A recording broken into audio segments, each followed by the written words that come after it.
السلام عليكم حبيباتي، عاملين ايه؟ وكل سنة وانتم طيبين. ايه رأيكم بقى نعمل مع بعض شوربة الفول النابت؟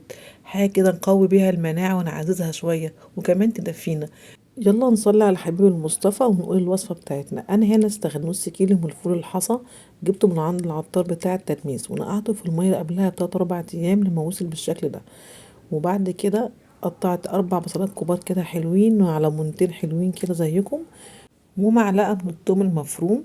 وهنرفع حلة على النار فيها مية لحد لما تغلي، وهننزل في البصل بتاعنا في قلب الحلة ومعاها معلقة الثوم المفروم. وطبعا مش هننسى الليمونتين نعصرهم كويس جدا واحطهم بالقشر يعني. انا هنا بعمل شوربة ميكس رهيب لتعزيز المناعة، ليمون مع مع بصل مع ثوم. وطبعا اهم حاجة طبعا معلقة الكمون، معلقة كبيرة من الكمون.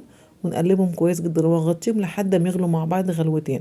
وبعد كده هنزل بالفول بتاعنا بعد ما صفيته كويس جدا من المية، وهقلبه تقليبتين كده، وهبدأ ألم الريم اللي على الوش طبعا لأن الفول في المية بيعمل زي اللحمة بالظبط، بيعمل ريم على الوش. فده كله تلميه بالكبشة بتاعتك بحيث تكون الشوربة عندك نقية وتكون صافية ميبقاش فيها أي غمقان.